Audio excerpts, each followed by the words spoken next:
जब मैं 37 साल का था तो मैं हाई स्कूल रीयूनियन पार्टी के लिए गया था। मैं पास के एयरपोर्ट तक गया और फिर वहां से मैंने एक गाड़ी किराए पर ली।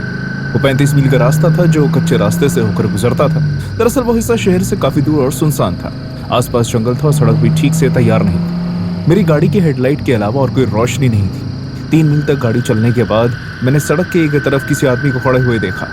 वो मुझे रुकने का इशारा कर रहा था। उसके पीछे एक गाड़ी खड़ी हुई थी जिसकी डिक्की खुली हुई थी। आमतौर पर मैं रुकता नहीं हूँ, लेकिन वो मेरा दोस्त हेनरी था। मैंने उसके सामने अपनी गाड़ी रोक दी और पूछा। वो बहुत परेशान सा लग रहा था। हे हेनरी, तुम्हें देखकर अच्छा लगा दोस्त। गाड़ी खराब हो गई क्या? हाँ, क्या मैं तुम्हारे साथ आ सकता हूँ? वो काफी डरा हुआ लग रहा था और बार बार पीछे मुड़कर घने जंगलों में देख रहा था। क्या तुम ठीक हो? क्या कोई है वहां? क्या नहीं, चलो यहाँ से चलते हैं। जब वो मेरी गाड़ी में बैठा तो मैंने उसी दिशा से आवाज आते हुए सुनी जिस तरफ से कुछ पल पहले हेनरी डरते हुए देख रहा था। एक मिनट, ये आवाज कैसी? मैंने ध्यान से सुनने की कोशिश की।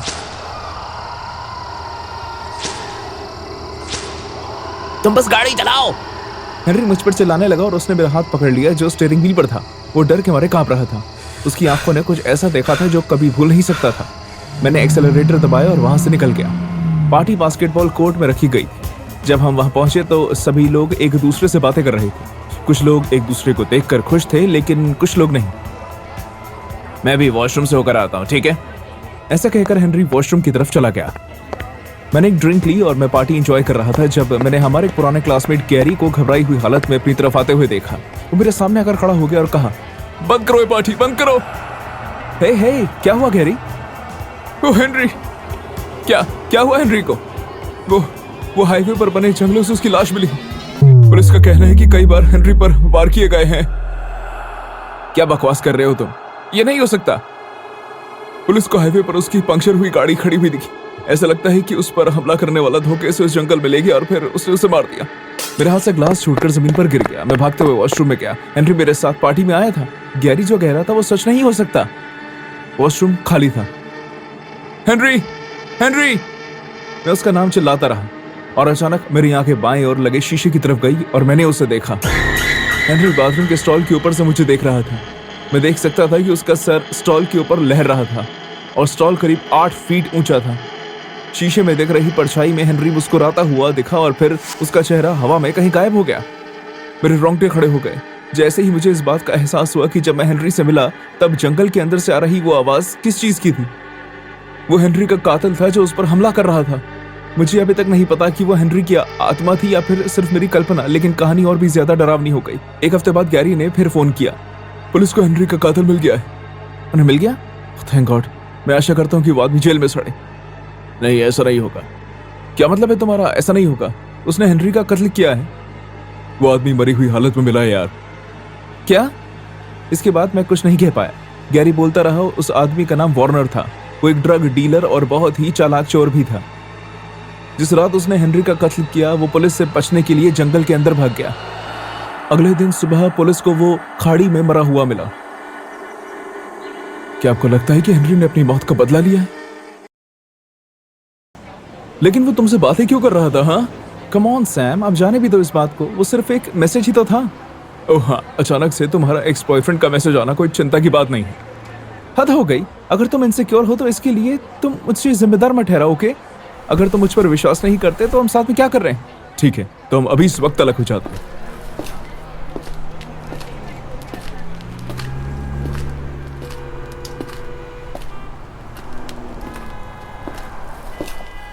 सैम, क्या तुम स्कूल के बाद प्रैक्टिस के लिए आ रहे हो?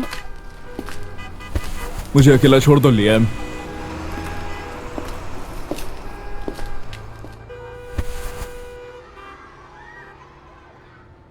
क्या तुम कुछ कहना चाहोगे? कौन हो तुम? आरियल। और तुम? सैम। क्या तुम यहाँ नहीं हो? हाँ, मैंने मिड टर्म में ज्वाइन किया है। मेरे पेरेंट्स का तलाक हो रहा है। खुशकिस्मत हूँ। बहुत मजा किया। क्या तुम यहां से निकलना चाहती हो? पहले दिन क्लास बंक? बहुत बढ़िया। तो चलो फिर। तुम क्या करना चाहते हो? जंगल में एक तालाब है, आओ मेरे पीछे। तुम पागल हो? आओ एरियल, हम दोनों साथ में पागल हो जाए।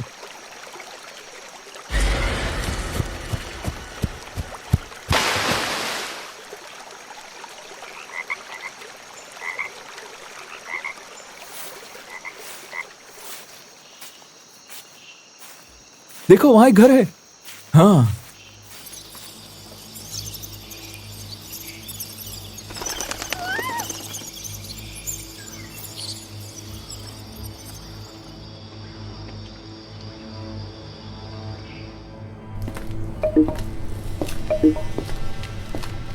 मैं बहुत ही खुश हूं कि आज मैं तुमसे मिली। लो आ गए तुम। आखिर तुम कहाँ थे सैमुअल? लिली तुम्हारे लिए घंटों से रो रही है। मैं बस अकेले रहना चाहता था। तुम दोनों बच्चे अपना झगड़ा सुलझाओ। मैं नहीं चाहती कि वो और रोए। सैमुअल, तुमने जो भी किया है उसे ठीक करो, ओके? मुझे माफ कर दो बेब। मैं कसम खाती हूँ कि मैं दोबारा कभी तुमसे नहीं लड़ूंगी। मैं अपने एक्स से कभी बात नहीं करूंगी। प्लीज मुझसे ब्रेक मत करो। मैं तुमसे प्यार करती हूँ। क्या आपको मदद की जरूरत है मिसेस पैट्रिक? मैं भी अभी घर पहुंची हूं। और तुम? क्रैप।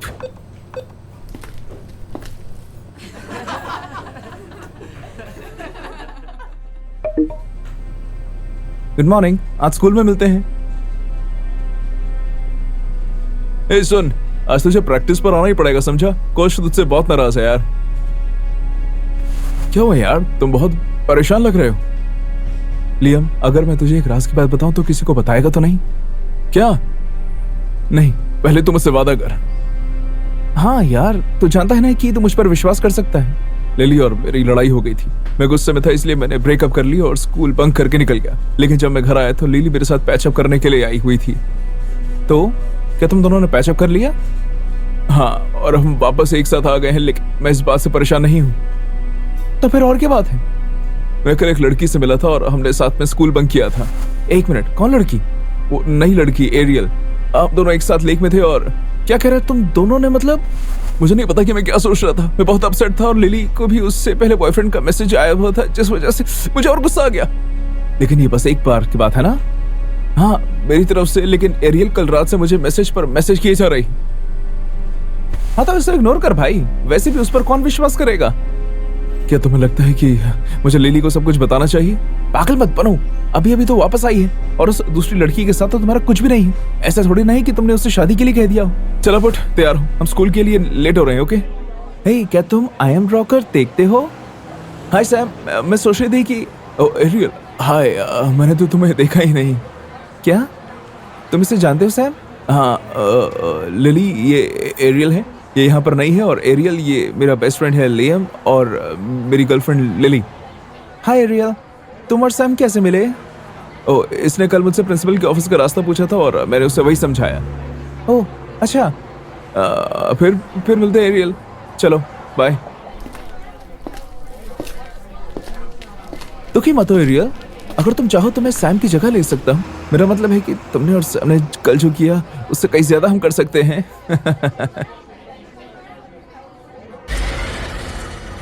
श्योर, क्यों ना क्लास के बाद हम पूल में मिले? ये आइडिया मुझे बहुत पसंद आया। और सुनो, सैम को इस बारे में मत बताना, ओके? हे, लियम कहाँ है? वो तो कभी प्रैक्टिस मिस नहीं करता। पता नहीं यार, मैं तो उसे फोन करके परेशान हो गया हूं, लेकिन कोई जवाब नहीं।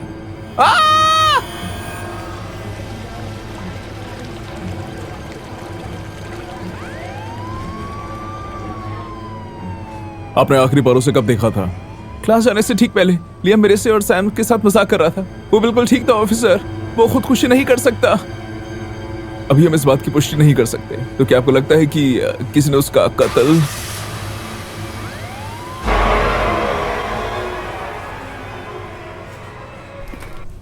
मुझे लगा था कि हम दोनों के बीच जो है वो कुछ खास है, लेकिन तुमने ना सिर्फ अपनी गर्लफ्रेंड के बारे में मुझसे झूठ बोला, बल्कि अपने दोस्त के साथ मेरे कैरेक्टर का मजाक बनाया।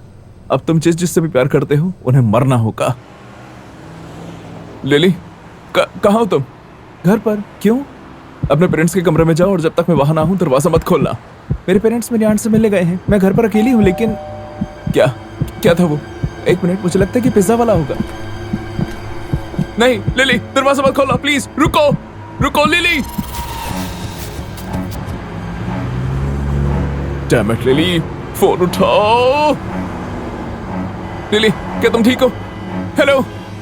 हाय सैम। एरियल, तुम वहां क्या कर रही? अगर तुमने उसे छुआ भी तो उसे ढूंढने के लिए बेस्ट ऑफ लक सैम। पागलपन दिखाने की अब बारी मेरी है।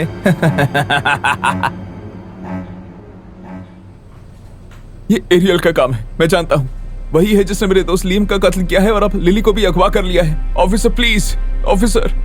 सैम, मैंने तुम्हें बताया है कि हमने स्कूल के रिकॉर्ड चेक कर लिए हैं। उसमें एरियल नाम की कोई स्टूडेंट नहीं है। मिड टर्म में किसी का नया एडमिशन नहीं हुआ है। ओके सर, इनका दिया हुआ नंबर हमने ट्रेस किया है। फोन पुलिस स्टेशन के बाहर वाले कूड़ेदान में मिला है, यहीं बाहर। कौन थी वो और उसने लिली के साथ क्या किया? मैं मिडिल स्कूल में था जब मेरे साथ ये हुआ। मैं एक शर्मीला लेकिन खुश मिजाज लड़का था। मेरा एक दोस्त था नेथन और वो मेरे सबसे करीब था। हम हमेशा साथ रहते थे, साथ खेलना, साथ ही लोगों पर प्रैंक करना। नेथन सिटी पार्क के पास रहता था। मेरा घर सबसे आखिर में था, इसलिए अक्सर मैं बस से उतरने वाला आखिरी शख्स था। हमारे बस का ड्राइवर एक अधेड़ उम्र का आदमी था जो दिखने में कुछ खास अच्छा नहीं था। उसकी आंखों में कोई भाव नहीं थे और वो बच्चों से नफरत करता था। सारे रास्ते वो बस हम पर चिल्लाता रहता, अपनी आवाज धीरे रखो चूहे कहीं के, मुझे इस नौकरी से नफरत है। सभी लोग उससे नजरअंदाज करते थे क्योंकि वो बस चिल्लाता रहता और बच्चों को इन सब की आदत थी। एक दिन मैं और नेथन स्कूल की कैफेटेरिया में बैठकर लंच कर रहे थे। मैं बदला लेने की प्लानिंग कर रहा हूँ। क्या? हाँ, मैं उस बस ड्राइवर को सबक सिखा कर रहूंगा। क्यों? उसने तुम्हारा क्या बिगाड़ा है? वो कल मुझ पर चिल्लाया था। वो सब पर चिल्लाता है, जाने दो यार। बिल्कुल नहीं। क्या तुम मेरे साथ दोगे? कम ऑन, तुम अब ओवर रिएक्ट कर रहे हो। ठीक है, मैं अकेले कर लूंगा। मैं जानता हूं कि वो बस ड्राइवर एक बुरा इंसान है, लेकिन मुझे नहीं लगता कि कुछ रिवेंज लेने वाली बात है। उस दिन स्कूल के बाद मैं और नेथन अलग अलग सीट पर बैठे थे। नेथन ऐसा ही था, बहुत ज्यादा अभिमानी। हम एक दूसरे से बात तो नहीं कर रहे थे, लेकिन एक दूसरे को देख जरूर रहे थे।